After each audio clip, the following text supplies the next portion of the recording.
Hello all, welcome to the Lunar Sea Spire Cartoon Fan Podcast. This is episode 320, and today we'll be talking about Trading Day from Mao Mao, Heroes of Pure Heart. I'm GC13. And I'm David.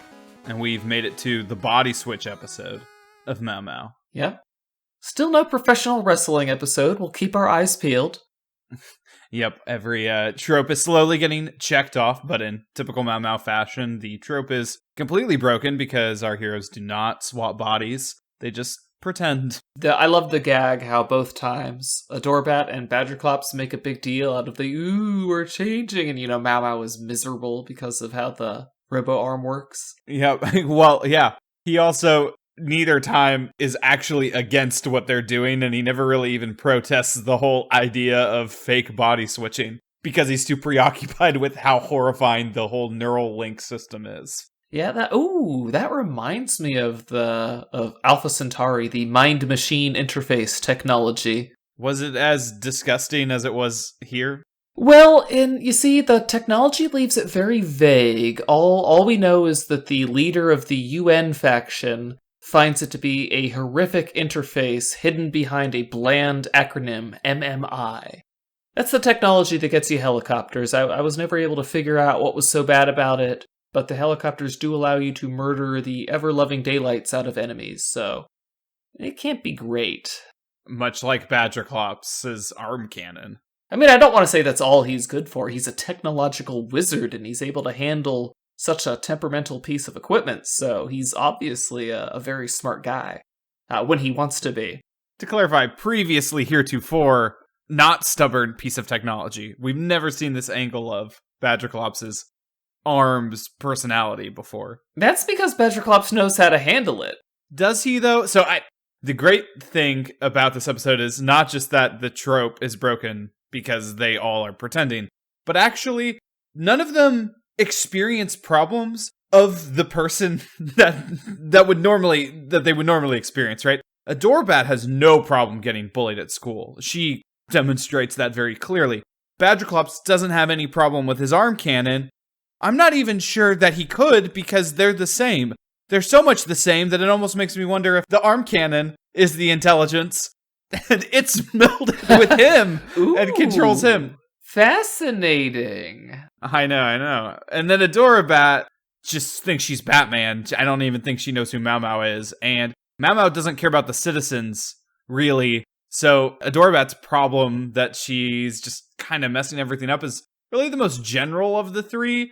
And, Mao Mao has insecurity issues, but not really with dealing with the citizens. He doesn't really care if Brand Muffin Lady's going to get sued or not, Whereas that's more personal. So none of them experience problems that actually teach them something about the other. To be fair, Badgerclops is just apparently awful at school. The only reason Chubbum is bullying him is because Badgerclops was bullying him first. I love how they bully him over, the fact that he was being bully-ish, right? They call him Shoverclops, but that also is a twist on that they're not bullying him arbitrarily or making fun of him for something that he's innocent of, right? They're just directly calling out he's a bad guy. In EU4 terms, they are forming a coalition against an aggressively expanding empire. Well, and he's 30-something, and they're 5, just as a confirmation. He's in there generating huge amounts of threat. No wonder he got a coalition against him. Duh. Managing threat, first thing you gotta learn, Badgerclops. I just love that the teacher of Adorabat's class didn't even bat an eye. Yeah, insert the Jake laugh here. Yes. I mean, he's such a nice guy, though. Well, yeah, the snacks, though, are a little excessive. Snack time again. Maybe we could form some conspiracy theory where the Pure Heart Valley, gets all of its technology by fattening its children up and selling them to be sold for meat. Well, I would love that if the children had ever disappeared, but luckily all of our favorites are apparently in Adorabat's class, which up to this point, we knew Kevin was a precious little boy, but this does confirm that Kevin is truly a child, and all the other children we see are children. I mean, Badgerclops was in that class too, so you don't know. We know he doesn't belong. But you're right, any one of them could also have, maybe Maybe some of the other sweetie pies are also 30-year-olds that hang out with 5-year-olds doing whatever hijinks they do on a regular basis. I don't know. And maybe they ended up in the same scenario where they're also in a classroom. But I'm gonna doubt. I'm gonna press X to doubt on that one. I mean, hey, it's just a theory. A cartoon theory. Here's another theory. Adorabat does not know how to drink upside down, even though she's a bat. I did like that. I was like, oh, big mistake, Adorabat. I mean, gravity. It's called gravity. That's how you know she's only 5 years old. I think most bats would have experienced that. But man, that really made my nose just like, I felt that, you know? Drinking chocolate milk upside down, you'd feel all that in your nasal cavities. Nasty. What was more awful feeling was seeing the Neuralink coming off. I mean, going on was already bad enough. Yeah, he didn't even have it extract. He just ripped it out. Yeah, it's it's only tangentially like Invader Zim, but watching Mao Mao makes me think about Invader Zim time to time, and this is like that. I mean, the extendo arm is very Invader Zim. I mean, think of all those cables running through Invader Zim's base. That's very extendo arm. Right, all of the spider legs that come out of his pack are, you know, also just directly connected to supposedly Zim's brain and life support and nervous system and all the things. I mean, the pack is basically his brain, more or less. Yeah. Which, again, does Badgerclops really... Is he really the creator of all this technology? I don't know. I mean, we've seen him do genius stuff before. Yeah, it's just surprising because he can't handle being around 5-year-olds. It's okay. So naturally, I ran away. But then again, he's a true visionary because he recognizes that 11 and 12 should really be called 1 teen and 2 teen, as we find out in his juicy diaries. Yes. You should have threatened to run away over it. Make it a 3 for. Yeah, I'm glad that Mao Mao listening to Badgerclops' diary. That isn't what gave him any insight into Badgerclops, right? It could have been an opportunity, but it wasn't. It was just showing how completely, honestly awful Badgerclops is even when he's alone and just thinking thoughts to himself. He's annoying even then. I like how he's, what was that can of beans that he was cooking on the fire, and he just starts pouring that into a suitcase before he runs away again? He's like, can't you tell I'm, doing just fine being Adorabat? Nothing about a situation has anything to do with it being Adorabat at that point. I mean, I can't believe Mao Mao, he had a good thing going with the arm, and then he yells at it, "How did you miss?" And then it decides to strangle him. Yeah. I mean, obviously the monster dodged, so I don't think you can hold that against the arm. I'm already forgetting, did they actually defeat the monster? Yes, because Mao Mao is cool and pretty. Right. I just feel like that part was very subdued, but it was the end of the episode. I'm just thinking about other things that happened in it. I'm thinking about how I love stretching to imagine that things connect. Ooh, stretch away. At the beginning and end of this episode, we are reminded that Adorabat could potentially have a dark side. Beginning of the episode, Adorabat is really admiring that sword for a hot second there. Camera zooming in. She's really thinking it's a pretty sword. I don't know. She did take it, technically, for this episode without using it any more nefariously. But I don't know. I'm looking at it suspiciously. And then, of course, at the end, we got a little gag where Badgerclops turns around and looks like he has Adorabat's face. But it's a reminder that Adorabat can have an evil face.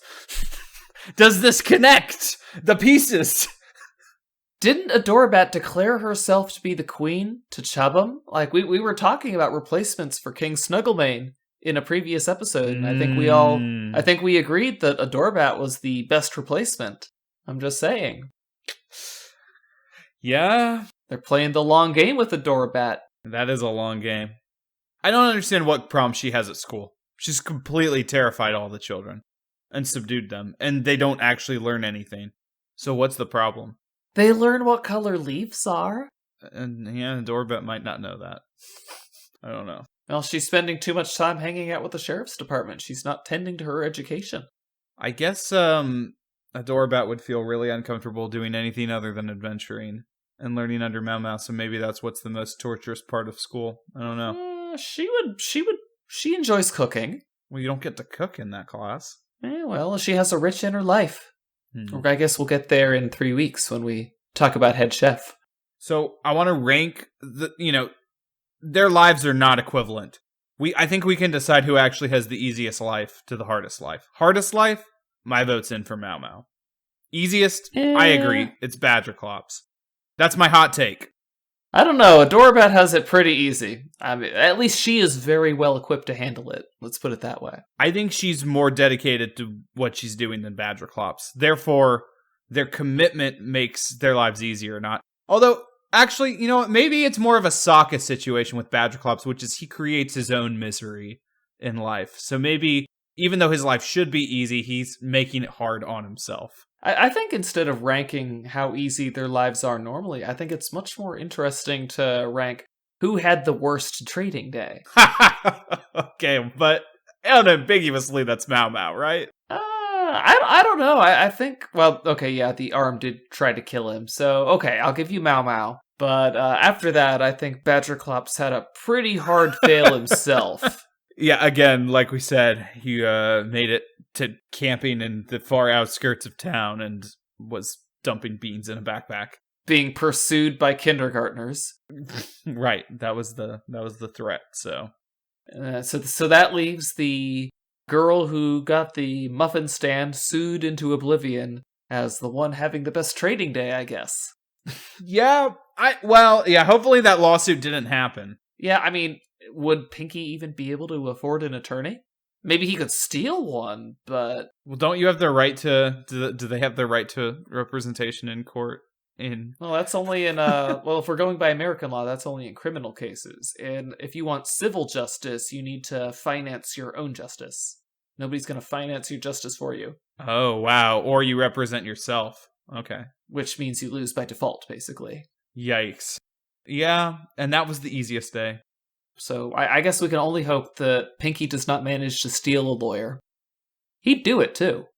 Yeah, I don't know. I could definitely see an episode where Pinky defends himself in court and just kind of runs and farts in people's faces and stuff and just wins the day just through that. I don't know.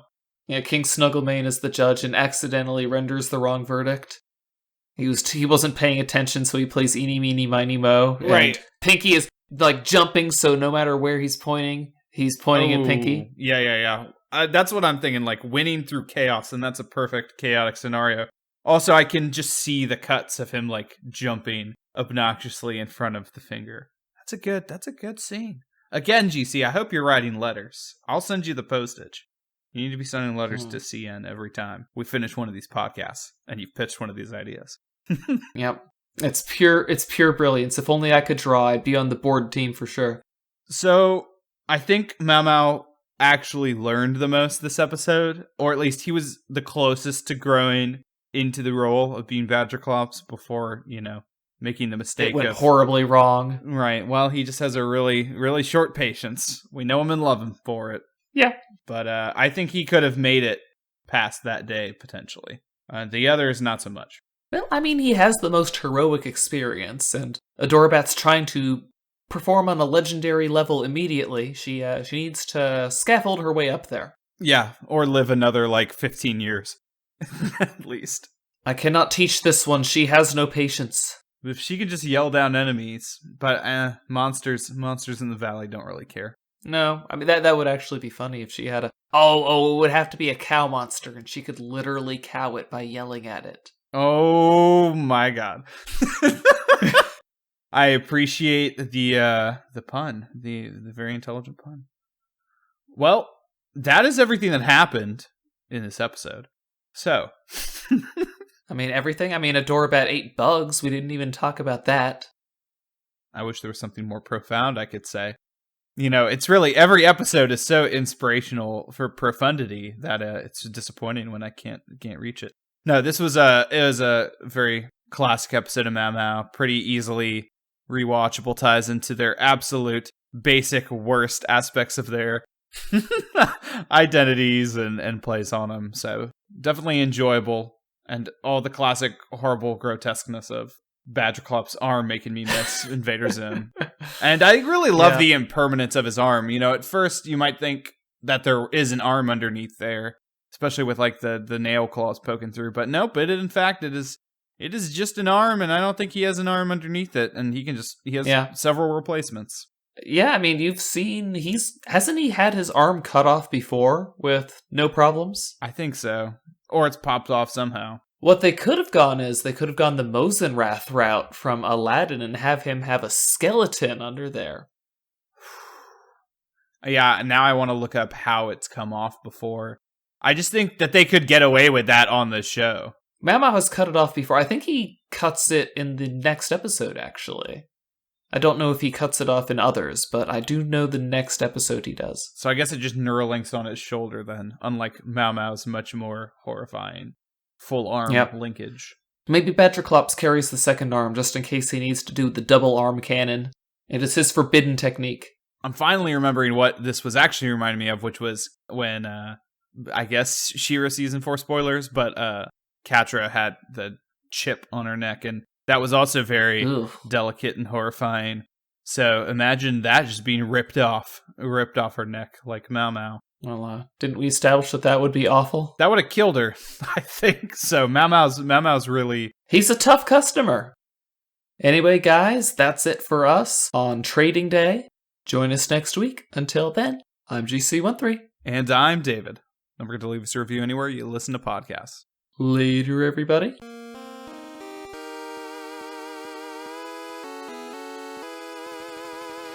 Our opening and closing music is by Mark Soto.